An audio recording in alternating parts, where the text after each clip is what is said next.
Hello everyone, this is Harpreet Singh. Welcome to our channel study for sure. एक बार फिर से आप सभी का स्वागत है। देखिए, कल एक न्यूज़ आई थी जो कि काफ़ी ट्रेंड हो रही थी ट्विटर पर। समथिंग बिग सून इंडिया, हिंडनबर्ग की रिपोर्ट थी। और आज इन्होंने कई चीज़ें डिस्क्लोज की हैं। लाइकवाइज की सेबी और अडानी का जो लिंक है वो एक्सपोज कर दिया है। देखो, इसके बारे में कंप्लीट डिटेल डिस्कस करेंगे। उससे पहले छोटी सी रिक्वेस्ट है, प्लीज़ हमें सब्सक्राइब, लाइक और शेयर ज़रूर करें। उससे पहले ये देखो कि सेबी की जो चेयरपर्सन है उनका नाम है माधवी पुरी बुक, राइट। सो अभी के लिए हिंडनबर्ग की जो रिसर्च है, इनके हिसाब से माधवी पुरी बुक और कहीं ना कहीं अडानी, इन दोनों के बीच में एक कनेक्शन है। यानी कि ये कहते हैं कि दोनों फेवर कर रहे हैं एक दूसरे को।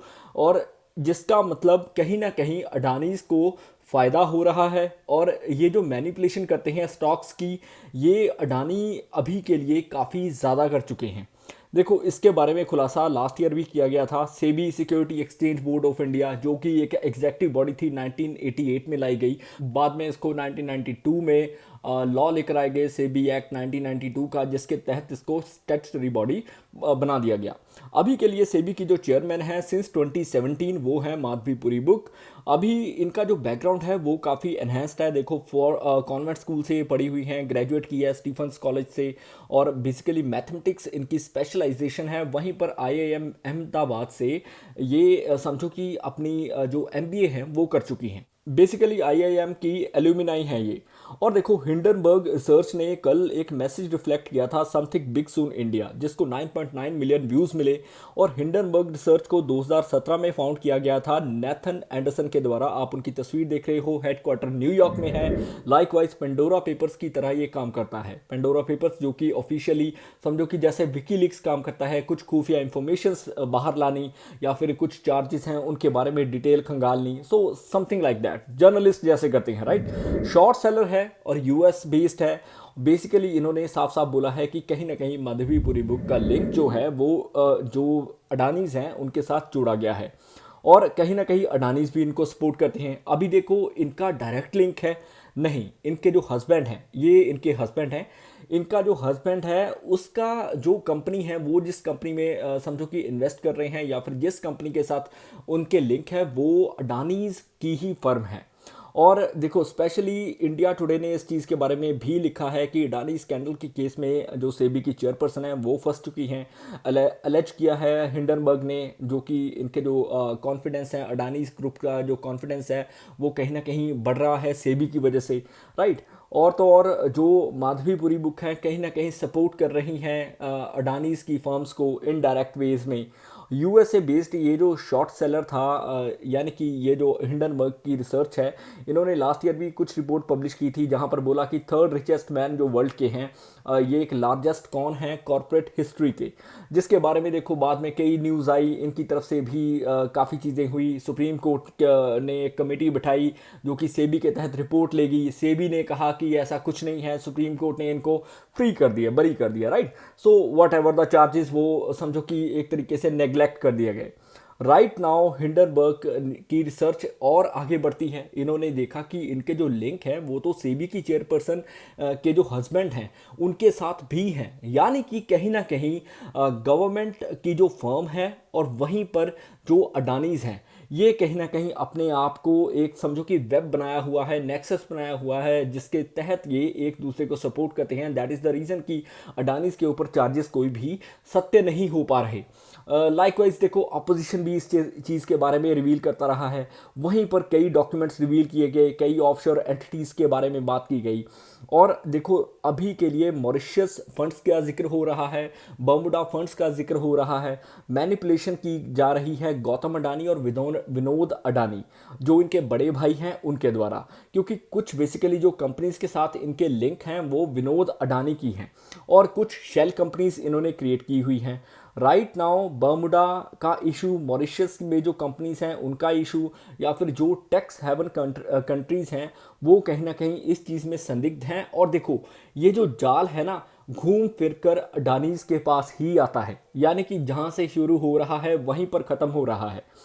मधाबी पुरी बुक जो है, इनके जो हस्बैंड है धवल बुक, उनका कहीं ना कहीं जो लिंक है वो अडानी कॉरपोरेशन के साथ है। यानी कि गौतम अडानी अडानी के जो बड़े भाई हैं विनोद अडानी वो कहीं ना कहीं उनको गाइड कर रहे हैं। विसल ब्लोअर डॉक्यूमेंट्स के अकॉर्डिंगली इन्होंने कई अपने समझो IPE प्लस फंड वन नाम की कंपनी थी जिसके साथ अपना अकाउंट लिंक किया, ओपन किया, बाद में बोला कि हमारा मेरी वाइफ और मैं हम इन्वेस्ट करना चाहते हैं, कुछ चीज़ें रिवील नहीं होनी चाहिए इसमें, और ये जो अकाउंट होगा पूरा धवल बुक के नाम पर ही होगा। विसल ब्लोअर डॉक्यूमेंट ये भी चीज़ बोलता है कि सेबी के पास जब इन्होंने शिकायत दर्ज करवाई लास्ट ईयर कि कहीं ना कहीं स्टॉक्स की मैनिपुलेशन हो रही है अडानीज के द्वारा, तो सेबी ने सरप्राइजिंगली अपना जो इंटरेस्ट है वो समझो कि इतना दिखाया नहीं, लैक ऑफ इंटरेस्ट शो किया। मॉरिशस के रिगार्डिंग इन्होंने बोला कि एक वेब बनाया हुआ है, मॉरिशस में कई शेल कंपनीज क्रिएट की हुई हैं, आप उनके बारे में जांचें, पर फिर भी सेबी ने कोई भी एक्शन नहीं लिया। और 2023 की हिंडनबर्ग रिपोर्ट जो है वो उसके तहत देखो अडानीज ने भी अपनी लीगल टीम को हायर किया था जिन्होंने बोला कि ये एक मैलिशियस मिस्टीवियस कंसर्न्स हैं जो कि इनकी कंपनी को डाउन करने के लिए हैं, इनकी रेपुटेशन डाउनग्रेड करने के लिए है।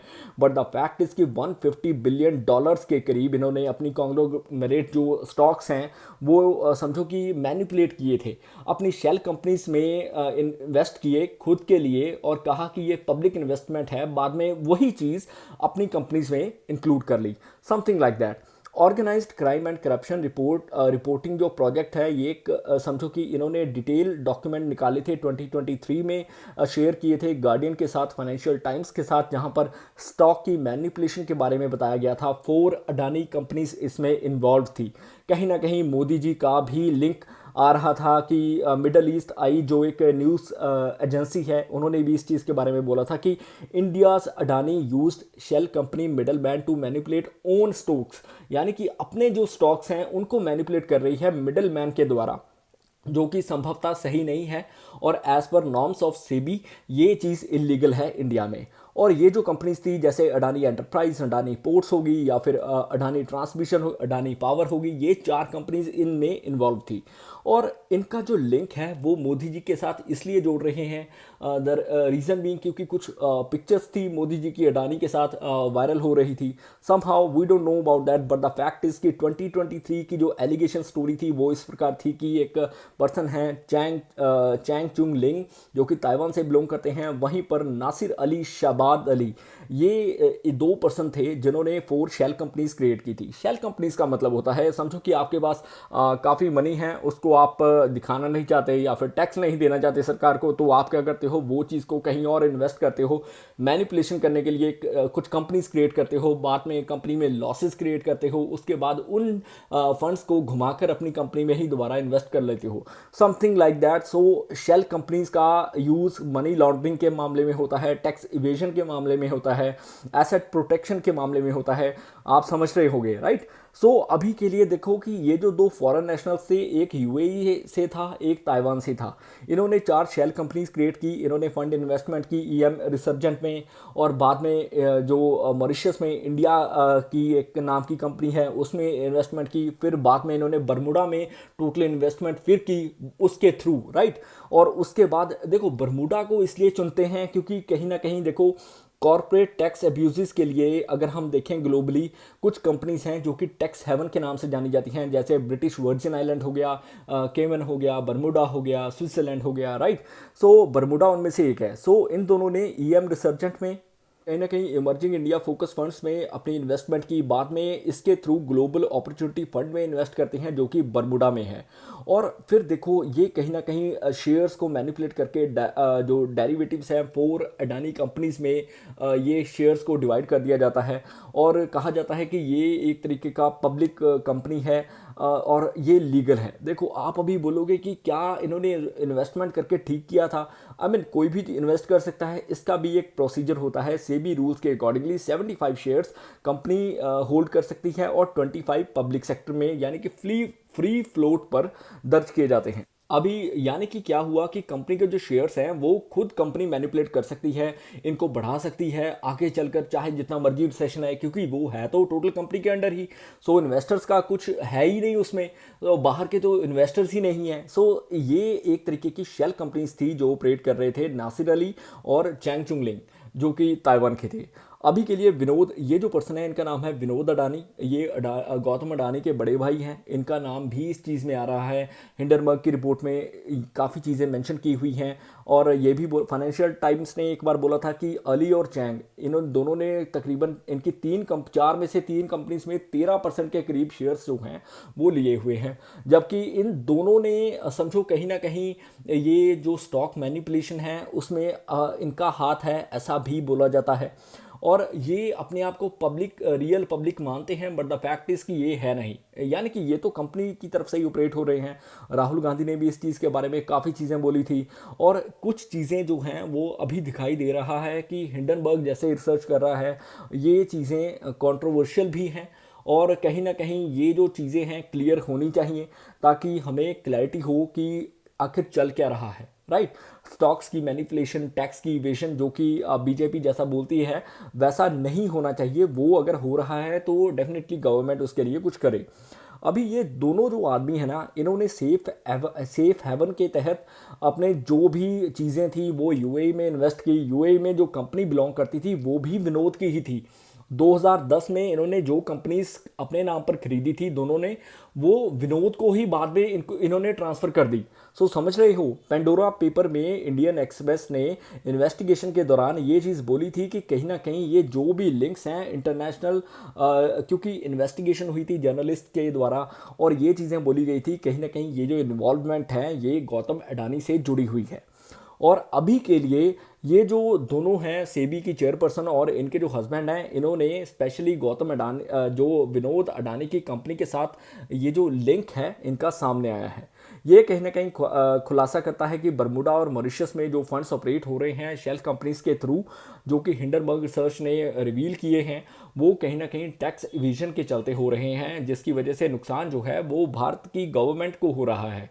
और कहीं ना कहीं देखो, गवर्नमेंट को नुकसान हो रहा है यानी कि आम आदमी का भी नुकसान हो रहा है, right. That is the reason may be government ने जो टैक्स को हाइक किया है, वट एवर।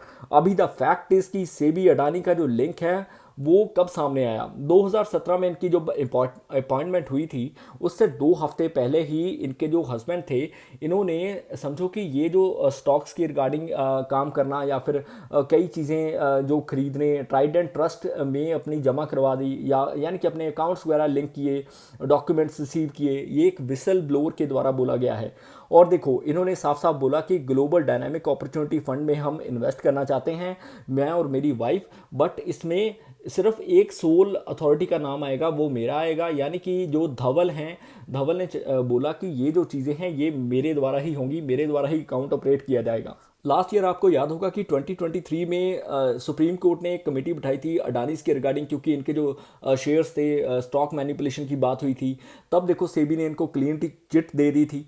अभी मालूम पड़ता है कि कहीं ना कहीं गोरा करके एक कंपनी है जिसके जो डायरेक्टर हैं वो भी ये साहब हैं, यानी कि माधवीपुरी बुक के जो हस्बैंड हैं वो ही अगोरा के डायरेक्टर हैं, और कहीं ना कहीं 99% स्टेक इनका इंडियन कंसल्टिंग बिजनेस फर्म में है, जिसकी जो मार्केट वैल्यू है वो $2,61,000 के करीब है, जो कि सेबी के अकॉर्डिंगली जो उनकी सैलरी है उसका 4.4% ज़्यादा है, यानी कि 4.4 टाइम्स ज़्यादा। और देखो, अभी के लिए इनके जो हस्बैंड के जो लिंक हैं वो ब्लैकस्टोन कंपनी के साथ भी हैं। ब्लैकस्टोन एक समझो कि रियल एस्टेट के रिगार्डिंग काम करती है। वहीं पर जो माधवीपुरी बुक है ये काफ़ी सपोर्ट करती हैं एसेट क्लास को, यानी कि टॉप की जो एसेट क्लास है, जो रियल एस्टेट इन्वेस्टर्स हैं, और इनके हस्बैंड जो हैं वो एडवाइज़र भी रह चुके हैं इनके टेन्योर में। वहीं पर कुछ कंपनीज हैं जो कि ब्लैकस्टोन स्पॉन्सर करती है, जैसे कि माइंड स्पेस होगी, जो कि सेकंड नंबर पर आती है इंडिया के टॉप रियल एस्टेट फर्म्स में, और फोर्थ नंबर पर जो नेक्सस सेलेक्ट ट्रस्ट है ये भी आती है। और कहीं ना कहीं ये भी बोला जाता है कि इनिशियल पब्लिक ऑफर के तहत सेबी के थ्रू इनको समझो कि बेनिफिट हो रहा है मनी को रेज करने के लिए। सो ये जो लिंक्स है ना, फिलहाल के लिए क्वेश्चंस रेज करते हैं सेबी और अडानी के बीच में। वहीं पर इन रिपोर्ट्स को नेगलेक्ट किया गया है, जो कि अडानीज हैं उन्होंने कहा है कि कोई भी हमारी कमर्शियल रिलेशनशिप नहीं है सेबी के चीफ के साथ। वहीं पर क्वेश्चंस खड़े होते हैं कि धवल बुक जो हैं उनके साथ ये जो रिलेशंस हैं शेल कंपनीज को क्रिएट करना, क्या ये सही है? स्टॉक्स की मैनिपुलेशन क्या मनी लॉन्ड्रिंग में नहीं आती? मैं आपके विचार जानना चाहता हूं, प्लीज़ कमेंट बॉक्स में या इसके बारे में ज़रूर बताइएगा। और अगर आपको वीडियो पसंद आए प्लीज़ हमें लाइक, सब्सक्राइब, शेयर और कमेंट ज़रूर करें। May you have a successful day head. जय हिंद।